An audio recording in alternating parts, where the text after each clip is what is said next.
Arsenal at the San Siro. Champions League nights don't get bigger than this. Inter Milan are disciplined, Inter Milan are ruthless, Inter Milan are built for Europe. But this Arsenal side belongs at the top. This is your Inter versus Arsenal preview.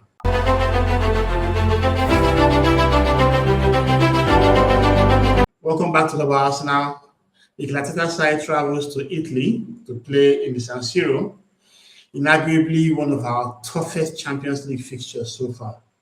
This was a game we lost last season, a penalty from Hakan Çalhanoğlu, and that was enough for us not to get the L at the Giuseppe Meazza Stadium, aka San Siro. However, this isn't about qualification. We are on top. 6 games played, 6 wins recorded, including that beautiful win against Bayern Munich. What this is about legitimacy. Nights like this define how Europe sees you, because these are the kind of teams that will certainly play in the knockout phase. Inter are at home. They are one of the most decorated teams in the Champions League. They are obviously a very structured team in their home ground. But Arsenal winning at San Siro will mean that they are no longer learning at the Champions League. It means that we're clearly competing. Because last season, we set the bar high, going to the semi-finals. Unfortunately, we crashed out to PSG. But this season, we need to continue in that vein. A draw might keep things steady. A loss will certainly create question because we have Manchester United coming up next, and you want to go into that game with some kind of momentum. So this is a game that Arsenal want to win. I would expect it to be having a lot of rotations, but we should have enough in the tank to get a result against Inter Milan. Come on, we are the Gunners. We are good enough. Inter Milan is built for nights like this. They're very compact. They're very disciplined. They're very ruthless in their transitions. Christian Kivu plays that 3-5-2 formation. And they kind of perfected that Inzaghi, but they are doing very well. They had a shaky start to the Serie A this season, but they're currently on top of the division. I think on 49 points, if I recall. And in their last 8 games, they've won 6. So Inter Milan is actually playing very well. They don't dominate the possession for the sake of it. They actually control space. The midfield is quite aggressive without being reckless. Barella is one of the most technically astute midfielders in the world. And of course, they have a back three that is very experienced in shutting down elite strikers. At San Siro, they rarely panic. They usually wait for mistakes and they punish them.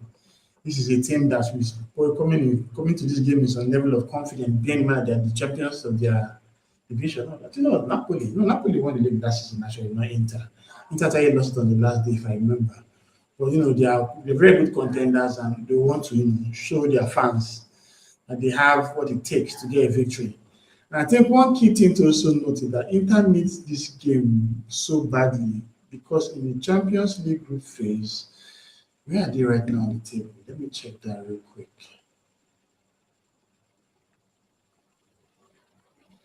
So right now, Inter is 6th overall. They are 6th on the table with 12 points. Arsenal obviously has 18 points.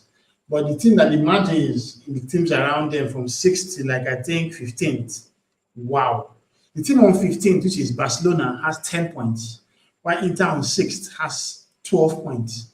So this is a game that they certainly want to win. They're playing Dortmund next. And obviously, we know that the teams that qualify in the top 8 don't get to go through the stress of playing the playoffs, and they want to do it in front of their home fans. As for us now, they're going to see reeling from the 0-0 draw with Nottingham Forest. So the game was expected to have done better, but I don't want to relieve all that. I did a match reaction for that game, and I was very, very unhappy about it.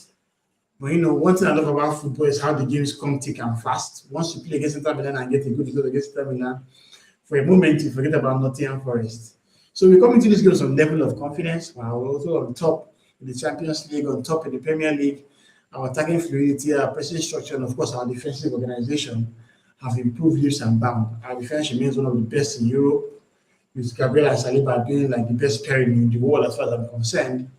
But what the difference between this season and previous campaign in Champions League, we no longer freeze away from Europe. All the games we played away, we've gotten victories in them. Same at home. We are more calm, we are patient, we build up well, and most importantly, we are very mature in possession. This is where our project will be judged. To predicted lineups, I would expect Jan Sommer, very, very, very talented goalkeeper, to stay in goal for Inter Milan. Augusto, Akonji, and Bisek will be in centre back. Federico Di Marco, the talismanic wing back, will be obviously smashing in all the set pieces, especially with Akachalanoglu not available for selection. Thankfully, there's no Denzel Dumfries for this game, so we'll see Enrique in the right wing back slot. In trio in midfield will be former Arsenal player Henrik Mkhitaryan, Zelensky, and of course Barella. In attack, you might see their captain Lautaro Martinez play alongside Pio Esposito. For us now, being in mind that we have a very, very crucial clash against Man United over the weekend, I think we're going to rest a couple of players while remain in goal, but in defense, I think the likes of Luis Kelly, Ben White, and even Christian Mosquera will come into action. Midfield, we see an overhaul, Izzy, Nogard, Merino, and of course in attack, Ibrahim Jesus play alongside Madueke and Martinelli. So Saka is having a nego, so I don't expect him to play this game because we need him to be fit for the Man United game. For kick tactical battles, obviously, Nogard will have his work cut out, playing alongside Merino and Izzy. It's Inter Milan's press in the midfield. Those midfielders are very dogged. Mkhitaryan is a hustler.